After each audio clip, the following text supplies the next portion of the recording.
Owl. Yeah? Video games and television. Uh-huh. Not necessarily the best combination. No, it tends to not be. Tends to not be. I mean, you could expand that to any other form of media. Yeah, And usually it tends not to go well. we have the infamous "Excuse me, princess" to emphasize that point. That we do. But let's talk about a television show that's based around video games, shall we? Mm-hmm. Yeah. Let's do that. Yeah. I think we should. Hello, welcome to this week's episode of the Seasonal Anime Checkup OVA. It's a podcast where we have conversations about video games, anime, and manga. Hello, I'm Jared, joined as always by Doc Howe and Ladium. Hello. This is episode number 248. Mm-hmm. And we're going to talk about a television streaming series called Mythic Quest. God, the amount of times I've accidentally called this Mystic Quest, I can't even tell you. Only. I cannot tell you how many times I've accidentally called it Mystic Quest when I was talking to my brother about it. And then I feel like an idiot because I'm like, God, that's not the name of it. Like, they had to have known that it sounds very much Mystic Quest, right? I mean, maybe. I guess they're probably not as big nerd level as us. They also are working with Ubisoft, which is not Square Enix. True. So there is that. But yes. Well, I thought maybe they had Blight pleaded or something. I don't know. Anyway, Ubisoft. Yes, this is the show that Ubisoft put out on one of their E3 press conferences like 3 years ago. It sounds right. They brought out Rob McElhenney, and everyone was just like, huh? I remember even we were confused, like, huh? You're making a TV show? Okay, that probably is going to be bad. Whatever. So I never got around to watching it until like you started talking about it, and we're like, hey, this is actually kind of good. Yeah. I mean, like, the team behind it is insane. Mm-hmm. It's basically the same team as It's Always Sunny. Yeah. So, like, yeah. You are getting that kind of comedy when you go into this. Like, it's not as It's not as zany. Well, I wouldn't say zany. I was going to say like excessive and okay, yeah, that's fair. Vulgar as It's Always Sunny is. Yeah, that's fair. That's very fair. You are also dealing with a lot of characters who are just sociopathic. Which is, basically that's the formula of Always Sunny. Yep. Yeah, exactly. So I guess if you're going into this, you kind of have to know if you like Always Sunny or not, because that's going to be the big tipping point, I think, if you will enjoy this show or not. I think so, yeah. I think that's a really good point, is that, like, if you really enjoy It's Always Sunny, you're probably going to dig this because there's a lot of similarities in terms of, like, how it's structured and how the characters are written. But yeah, if you don't like It's Always Sunny, you're not going to like this. Yeah. Turns out I'm a big fan of It's Always Sunny. Yay! Yay! So we got like Charlie Day on it too. Yeah, he's a writer for it. Does not show up, I don't think, in any of like the episodes, which I thought was surprising. No. I thought he would show up and make at least like one cameo or something. I thought so too, but he didn't. He did not. I'm surprised. I was also surprised, but yeah, it is that kind of show, and there's a lot of references to Ubisoft in it, and also like season 1 specifically, like you just see a lot of Ubisoft game footage because that's kind of just what they use to show off the game. Is just, here's like For Honor. Yep. And here you go. Season 2 gets a little bit weirder where they just like pull from any company they want. Yeah. Like it definitely seems like there's a lot of Blizzard cutscenes in there. There's one point where like you see Aloy from Horizon Zero Dawn in a very brief scene. Yep. And I was just like, what is going on here? Yeah, it was very bizarre, but originally it was just Ubisoft all the time. So that was funny. It's mostly just like, all right, pick out the game that is being flashed on the screen that's supposed to represent this other game. Yep. Welcome to our game. What is this real game that is supposed to be this fictional game? Exactly. And a lot of times whenever they like show the actual game, you're just like, that looks like crap. Yep. Even though it's supposed to be like the biggest game in the world. Yep. Oh yeah, it looks terrible. Mm-hmm. Amazing. It's very funny. I think that also lends itself to being part of the joke, though. Yeah. At least I'd hope so. I would hope so too. I like a lot of this cast. Yeah. Very well put together and everything. And there's definitely characters in here that are like actors in here that you look at and are like, you are not the kind of person I would pick for this role, but you work very well in this role. Danny. Yes. That's yo. Yo. I never would have put him in that role, and I'm so glad they did because he's perfect. Which I think like him being on Community probably hurt him more than it helped, because like he probably got more typecast into that kind of role. Yeah.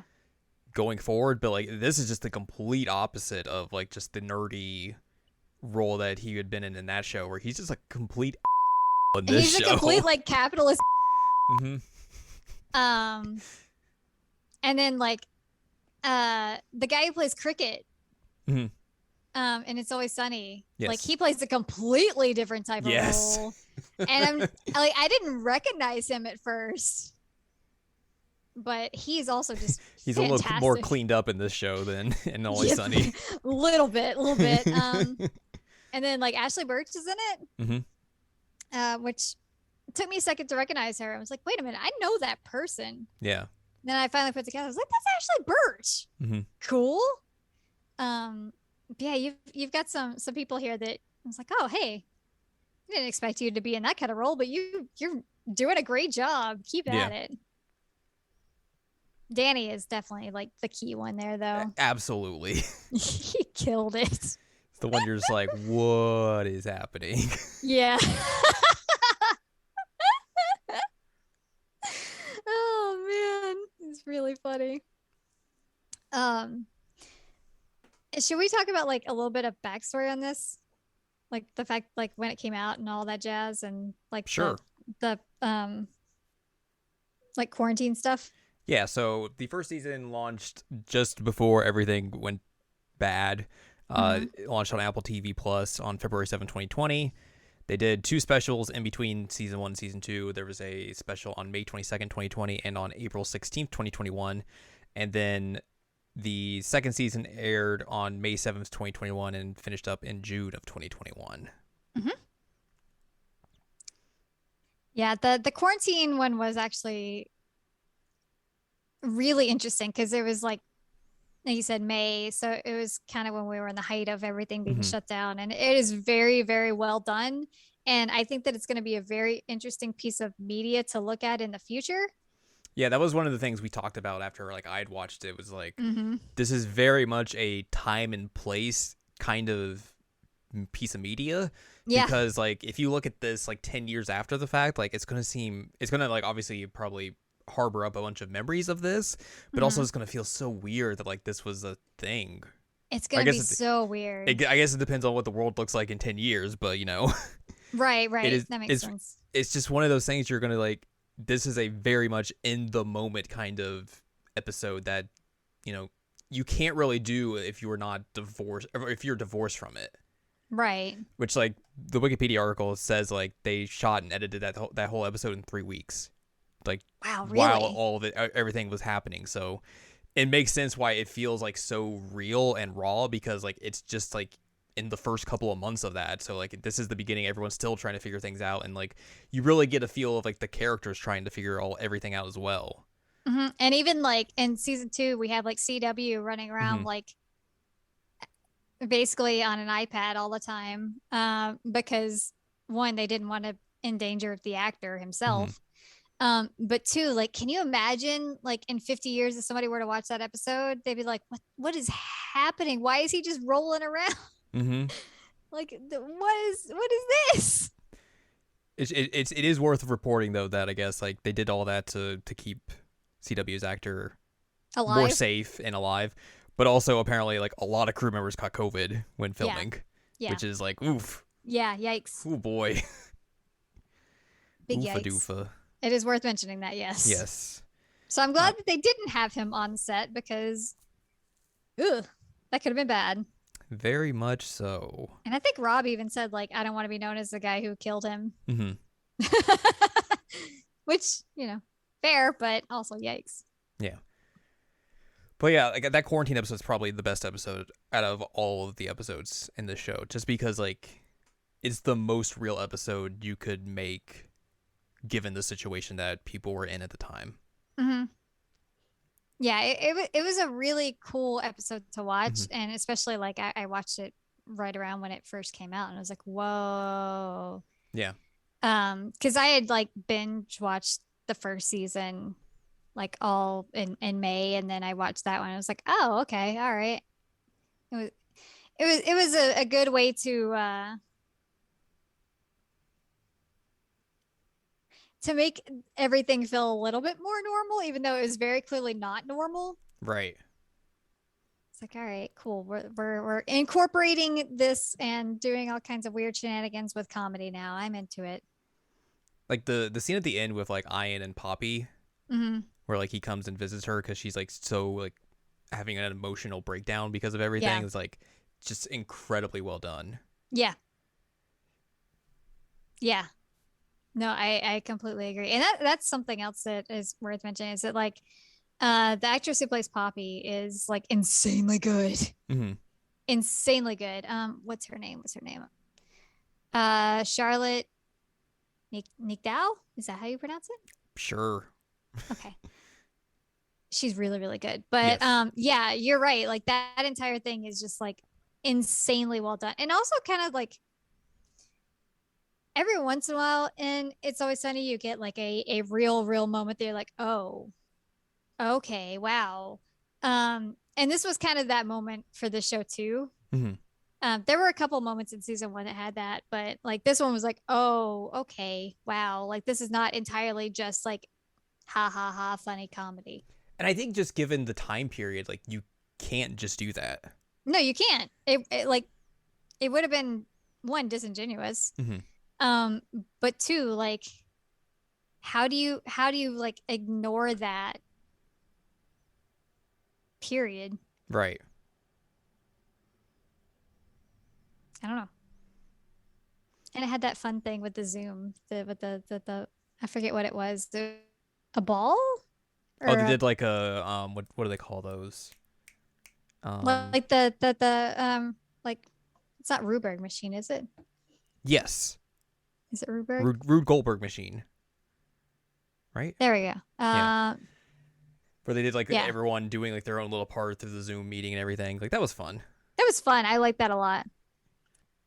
And one thing that I think that is also worth mentioning is that I really like that they take on the whole idea of the like auteur game developer. Mm-hmm. Like Ian is basically that. He is like that dude that everyone's like, oh, he's the head of the studio. He does everything. He's great. He's a genius. Blah blah blah blah blah. Like he is that. Mm-hmm. He also really represents a lot of the like douchebaggery in the industry. Yeah. Like And I'm it's kind of shocked that Ubisoft was okay with that. given what Ubisoft has been going through recently, yeah. I'm really, Maybe really they shocked just that Ubisoft was like, maybe "Ew." they had a few ideas that are like, hey, we could push this forward because hey, this is what's happening in our studio because we kind of understand this. Yeah, maybe. They knew all too well how that works. Oh man, but um like I do think that it's an interesting piece of like cultural commentary though, Mm-hmm. on like what game development and game culture is like. Mm-hmm. Because people do, and I mean I'm guilty of it too. I do it too, but like people tend to like latch on to like the great dude that runs the studio. Or like And just the director of a game, and it's like, oh, they did yep, everything yeah, when that is clearly not the case. right. And so like Ian is like the face of this studio. He is the face of Mythic Quest, and he's everything Mm-hmm. essentially. Um, and so I did think that was interesting, especially like I said, I was shocked that Ubisoft let them go as far as they did with that. Yeah. Especially like with the like douchey kid streamer. Yeah. What was that kid's name? Pooty Shoe. Pooty Shoe. I mean, there God. was also like an episode in season 1 where like they have to figure out, oh man, Nazis are in our game and using it as a hangout space. Yep. Yep. How do we deal with Nazis? So like that's another thing you would think like specifically Ubisoft Yeah. of all people would be like, I don't know.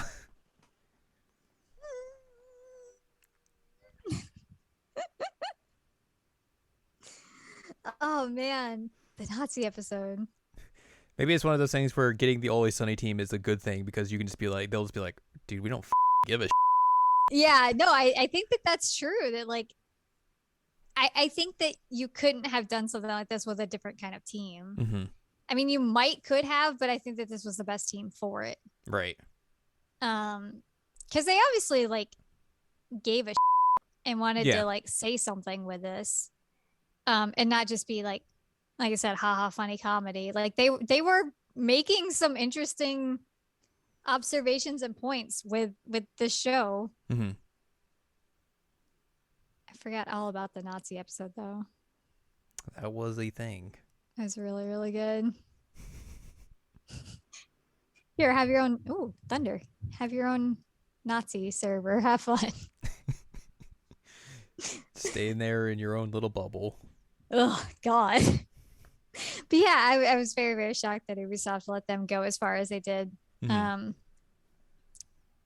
And I wonder like how that conversation even played out, but we'll never know. We will never know unless it's somebody down the lines like, yeah, this is how it went. But I mean, you have like commentary on Nazis in video games. You have commentary on like the auteur. You have commentary on like women in game development. Mm-hmm. You have commentary on like pitifully paid game testers. Yep.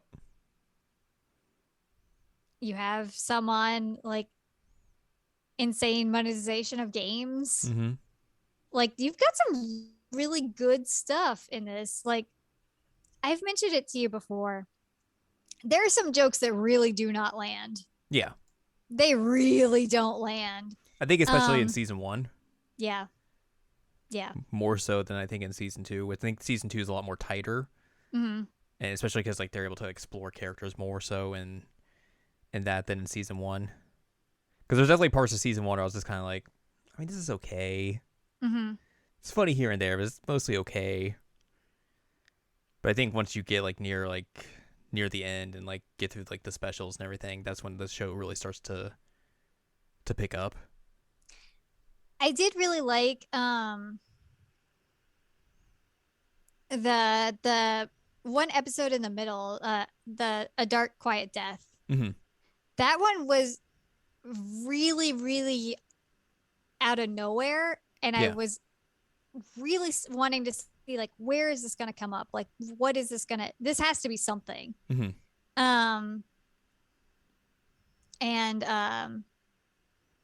I like how it came around. I really do like how it came around. But that was one of the strongest episodes of one, in my opinion. But it also was not like a comedy episode at all. Yeah. It was more of a drama and like seeing like the of a game series and also like the death of a relationship and a studio, really. Yeah. It was a really, really fascinating episode, and it threw me off so bad when I first watched it. I was like, what is happening? Mm-hmm. Because I remember going through it as well, and I'm just being like, that was weird. And you were like, that'll come back. Don't worry. Yep. Man. I forget that kid's name was Pootie Shoe. Yep. Oh, man. And then they're like, oh, yeah, that's Ian's kid.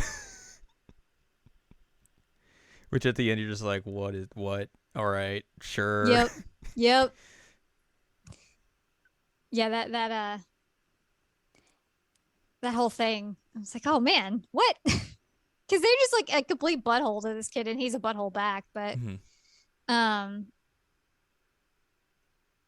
you have the whole like Dana thing where she's trying to be a streamer, but like she's like a corporate streamer. Mm-hmm. Um, yeah, like you said, there are some things in episode or in season one that really aren't as good. But I think there is a lot good, and then season two did a lot more well, and the specials did a lot more that was good, So I think in my they do a opinion. better job, and I think in season two of like morphing the comedy and drama together in ways that works better rather than kind of like making them kind of like two different things. Mm-hmm. So it just, like I said, it just makes for a tighter overall season and just makes things land better. Especially because like you already know these characters, so they're able to explore them more than you could in season one. Right. Instead of having to do like introductions, basically. Right. Which is a good thing. You also have like actual LGBTQ representation Mm-hmm. in terms of characters, which is pretty cool. Wow, I forgot that episode was called Blood Ocean. That is the song of Death Clock, that song from Metalocalypse. Also a very good show. I need to rewatch that, but I'm sure a lot of those jokes are not going to land anymore too. Yeah. um, but yeah, I'm interested to hear like some of what you think though, because I watched this last year and then I watched the season two when it came out. So you have like fresher eyes on it and like maybe a different perspective. So I'm really interested to hear like what you think. Yeah, I mean, it's been like a couple months since I watched season one. Mm-hmm. So, like, my memory's a little fuzzy on that. But, Same. like I said, like, I think, there's parts of it where I was just like, this is funny, but it could be better. And I think as the season goes along, it starts to really pick up, like, usually how first seasons tend to be, where it's just like it starts off slow and you're kind of just like, I don't know, and then eventually you kind of like you see the show get into its groove, Yeah. and by the end of it, you're like, okay, I understand where this is going. I can see, how they're doing this, and then like again, I think everything really turns with that quarantine episode because that's Yeah. really they really show off like what this show can actually do. Mm-hmm.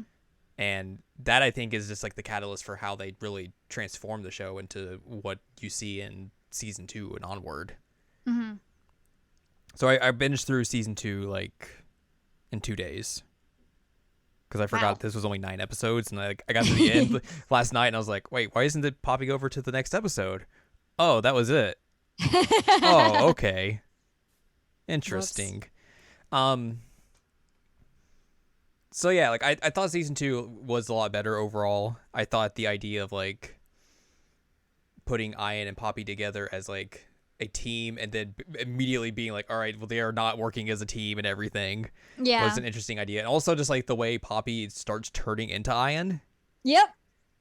and just Yep. becoming that person, and like he has to be the one to pull her out of it, of all Mm-hmm. people, which is real interesting. Like you started seeing like I said in the quarantine episode and like some of the end of season one where like he has these parts of him that aren't just like this super egotistical, Right. and there are actual like human parts of him that he just doesn't want to show. Mm-hmm. And it really comes out in the like the latter half of season two where like they have that workplace assessment thing, and Carol, the HR lady, just wants them all to sign in. She's like, oh, I hate this. She's one of my favorite characters. Yes. She's so good. And Like like consistently so funny. yeah, like it comes down to Ian and Poppy like having an argument over which animal they are, and basically Carol wants them both to like, all right, just say some secret that neither of you have said and just put it out there. And like Ian gives like this actual heartfelt secret. He's like, he spits out, and then Poppy's just like, I'm afraid of singing, Yep. and he's just like, dude, what the Like I opened up and you did that. mm-hmm. Okay. Yeah, that was actually that's a good point. Because there was the argument over like who's the lion, I think. Yes. Um, and I think that that is a good reversal of their roles Mm-hmm. at that moment of like she becomes the one who comes across as like cold and self-centered instead of him where he's like actually trying to offer up something. Mm-hmm. She just really really wants to get them to sign this paperwork so she can leave. Yes. CW also needs to go do some sexual harassment training. Oh boy, does he ever. Yep. And then like at the end of the season as well, like it really ramps up where like Ian has to go to the hospital because everyone thinks he has a heart attack, but he's just very dehydrated and fainted. So like he learns that and is just like, oh, well that's interesting. And Poppy just like explodes on him because she's like, this is just more of your, that you're throwing on the people and everything, and like, why am I even here? What the going on and all this sort of stuff. And like he gets mad at her because he's like lashing out at him. He's like, I didn't realize this was the thing. Sorry that you decided to come here and care and whatnot. And like legitimately like breaks down, and because like he's still mad about the secret thing, and she just still doesn't like understand why he's upset about it. And then eventually he's just like, just get the out of here, until she eventually comes back and like helps him through it essentially. And I think that's where like they eventually are able to kind of repair their relationship, and she's able to kind of like get out of that mindset in a way. But it's essentially, it puts them more on like equal status in both of their eyes, I guess you could say, because afterwards they're both like working together and everything, and then they just like, yeah, we're gonna leave. Yeah, we're gonna make our own game.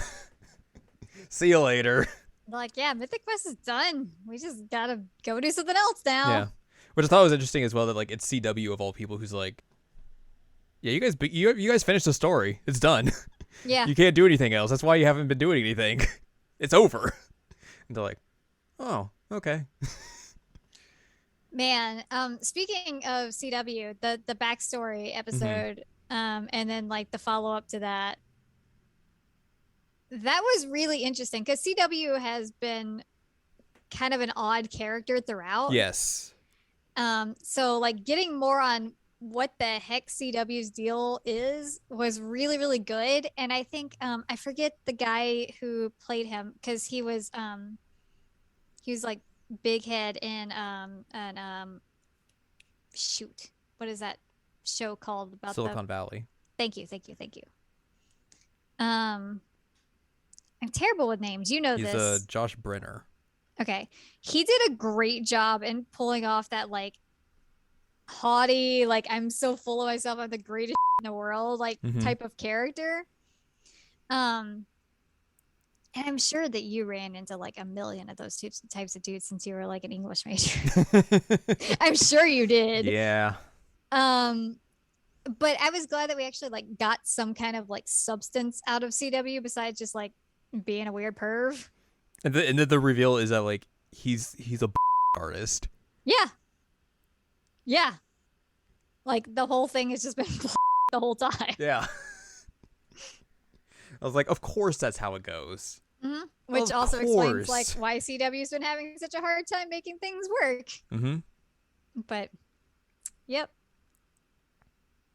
And the artist thing was, he's like, yeah, you know, this great book is going to be a part of a large series. Oh, man, you know, the first one was really good. There were the follow-ups, though. Yikes. What happened there? It was a really, really good like series of episodes. And then like Ashley Birch the whole time, her character is just like, I need to get out of here. It was so funny.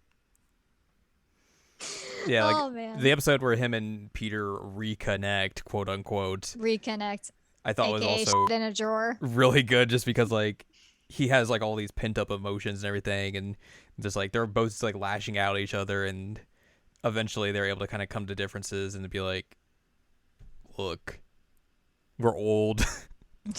We don't got many other people out there for us. We got to stick with each other, I guess. Both loved the same gal. Yep. And also like how he's just like, yeah, I read all your books. They were real good, even though they kind of suck, but gosh darn it, they were good. I did really like that. I did really, really like that.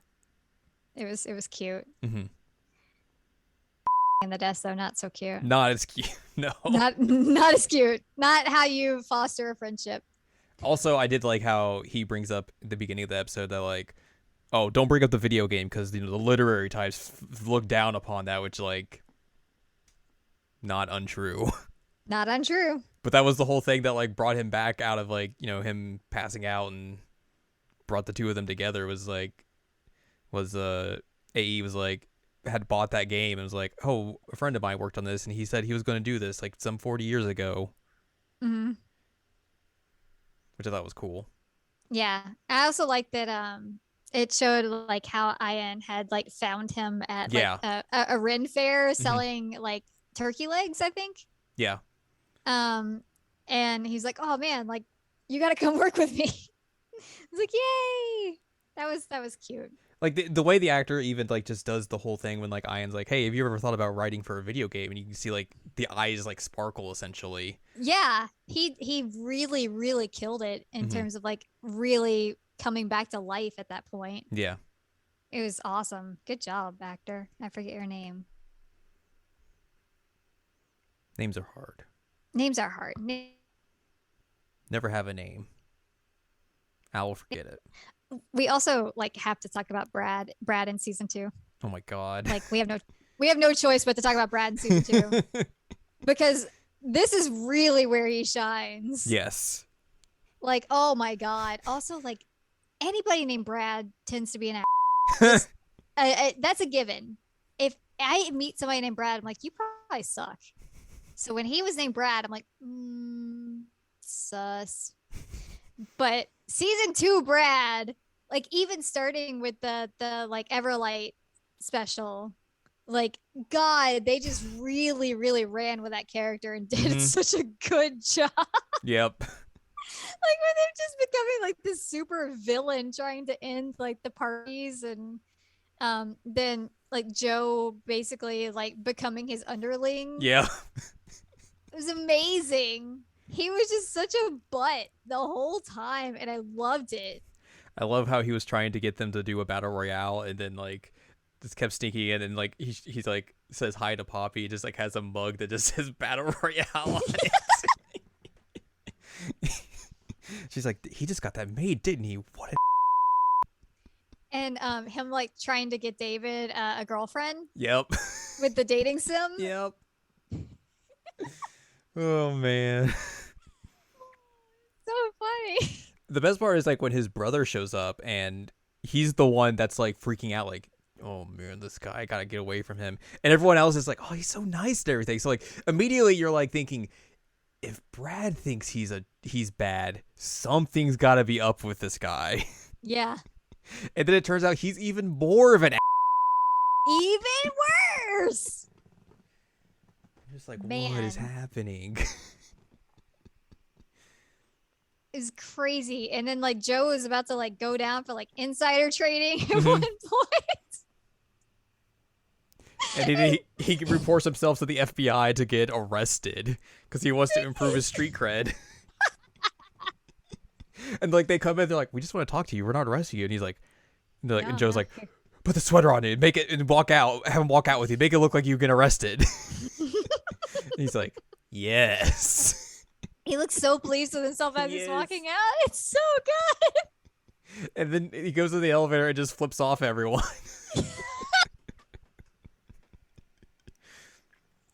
The best part is when David tells Ian and Poppy like, "Oh, Brad got arrested," and they're like, "Yeah, that makes sense. That tracks." Yeah. Insider trading, yeah, I can see that. Yeah, totally makes sense. It's so funny. Like the whole episode with the HR Mm-hmm. and they're talking about like who's the shark and they just keep circling. Yes. Like every once in a while they just come back and they just start doing the circles. Yeah. God. It was so funny. It was legitimately so funny. And then David thinking he's a wolf. Ow. Except he answered the questions wrong, so he really probably doesn't have that. And then he's just like, "Oh, I gotta go." Shows up in his like leather jacket. Yep. Like, oh man. His hair I'm spiked. a bad boy. I'm a Everyone's wolf. just like, "What is happening with this guy?" Oh man. That was one of my favorite episodes of that season. Mm-hmm. The HR one was just so good. It's real good. It's real, real good. God, God, it's so good. Um, yeah. Uh, Another thing that I want to bring up because it was something I was not expecting. Um, but the whole like Poppy having to go do the speech thing Mm-hmm. and how it's just like a complete disaster, and then you find out like, oh hey, they planned the whole thing, Right. like literally scripted it down, like everything was scripted. I'm like, what? But it shows like that's a good point that shows like Ian and Poppy work really, really well together when they really like need to. Mm-hmm. Because like they completely pulled that off. And he's like, yeah, I wrote everything. Like glasses, yep, her farting, totally all me. And then they both realize, oh, she played us against each other. Yep, yep. It was amazing. It was so good. Um, man. Season 2 was really good. Mm-hmm. Like I said, there were some jokes that did not land, but I'm interested to see what happens with this now. Yeah, I wonder if they'll do more or not. I don't know. Because there's definitely, I think, stories that could still continue Mm-hmm. in this, but like, obviously the two leads just left the game, so like, what do you do from there? Right. Like Mythic Quest is like not theirs anymore. Mm-hmm. So like how would you continue it? But like you said, I think that there is room to continue it for sure. Um, but I don't know. I don't know. And I mean like you have like whole situations of Ian and Poppy both like stepping up and saying like, "Yo, we can mentor like you guys. We do better." Like Mm-hmm. with both of the gals who were previously testers. Mm-hmm.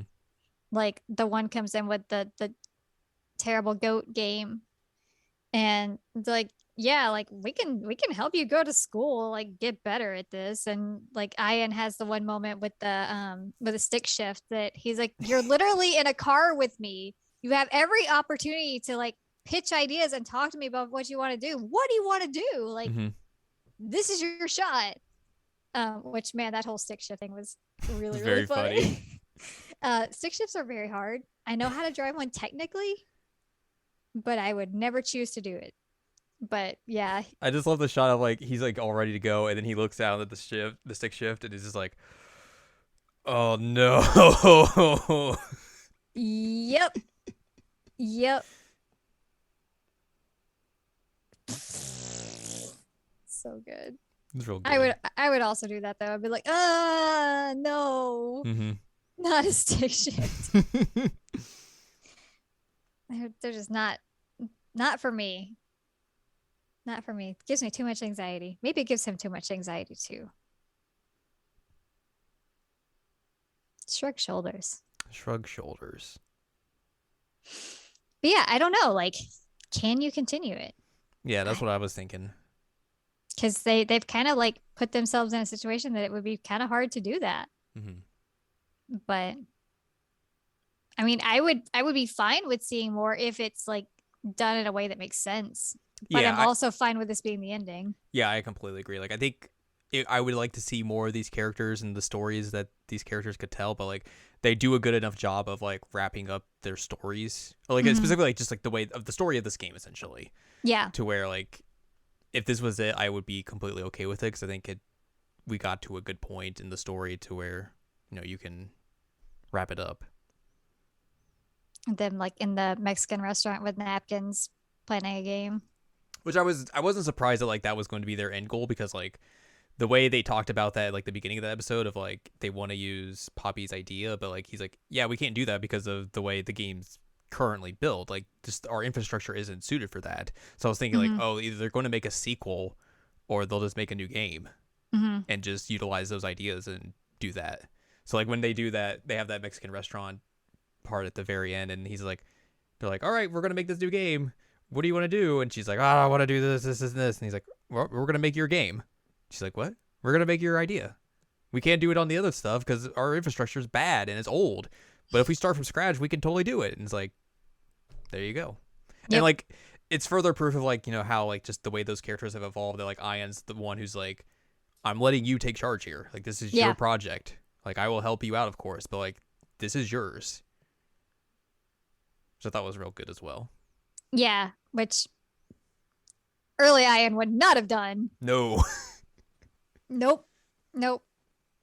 The shovel comes to mind. Amazing. Which wasn't the joke with that like everybody was gonna dig like penis shapes. Yep. Yeah, which that's Of course true. they would. That's what happens. Of course they would. I don't think I've ever seen like a you can make shapes in a game situation where that has not happened. Exactly. So, but yeah, like going from the shovel to going to him saying like, "This is yours, let's do it." Like that is a lot of character development. Mm-hmm. Crazy. I'm glad that you didn't hate this though. I was worried you were gonna hate it. I was really worried you were gonna hate it. Oh, I hate this. Oh no. And I made my brother like I kept texting him like, please watch season 2. Please watch season 2. Please watch season 2. Ah. So he did finally watch season 2. As did I. Yay! I'm so glad you watched it. I'm so glad you watched it because I really did enjoy like for the most part I really enjoyed this. I think when I like was initially texting him like, yeah, I'd give it like an 8.5 out of 10. I think when I was texting you back in the day, I don't remember, but like it's just really enjoyable, especially for like nerds like us who are kind of like entrenched in this whole scene here. Yeah. Like it's cool to see like this becoming like a thing that you actually have a successful combination of video games and television and comedy that isn't just completely hokey. But like I said, it's also really cool to actually see like character growth and like commentary on the game industry and things like that. Like I was not expecting that when it first got announced at all. Yeah. Or when Keller's like, hey, we're gonna watch this, and we did, and I was not expecting what I got, but I'm happy with what I got. You would certainly think it'd be a lot more one-dimensional, which is usually the case with video game related shows and movies and whatnot. Yeah, totally. But this was good. It was very good. I'm happy. Al is happy. Jared happy? I'm happy. Yay! We're both happy. Like the one negative is it's on Apple TV Plus, or whatever the heck it's called. Yeah. Because God, that sucks. Like the only reason I have that was I got some like free months. Also, I don't know if you know this, but the oh God, I'm gonna say it wrong because it said different ways. The Tears of Anarin. I don't remember. Anyway, the book that CW wrote is on Apple Books as an audiobook. Yes. And I listened to part of it, and it was a whole thing. Oh, I bet. I can only imagine. But that is an interesting side note that there is the book that totally not actually his book. Yeah.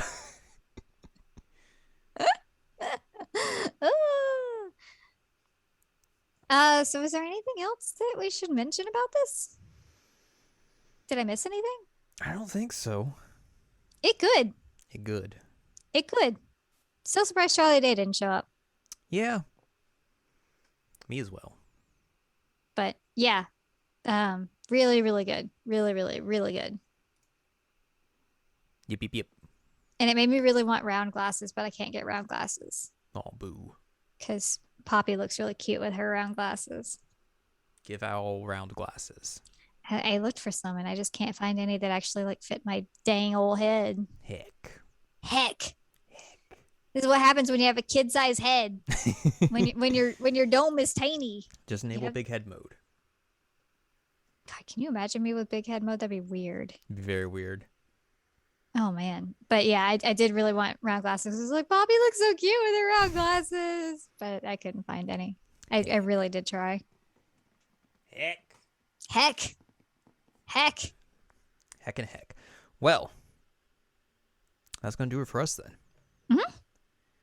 So, if you would like more from us, head on over to seasonalanimecheckup.com or sac.cool, where you can find past episodes of this podcast and other podcasts like Jared and Al Watch. You also find columns and reviews on the site as well. If you'd like more from Anladium, go to anladium.com. She's got columns and reviews. You can watch her stream video games at twitch.tv/MEYDALENNA. That's where she plays the video games. Mm-hmm. You can follow us on Twitter and TikTok at Anime Checkup. You Sometimes can play the best game. Yep. You can buy our books, One Shiny Moment, A Critical Analysis of Love, Life, Sunshine, and Hot Tubs and Pac-Man on Amazon.com. And you can support us on Patreon, patreon.com/SACOVA. Buy us a slice of pizza, get access to unedited versions of the podcast early, and a whole wealth of bonus episodes as well. Mm-hmm. Next week, we'll talk about something. Something. Else. God, I'm drowning in video games, but none of them are complete. So many video games, so little.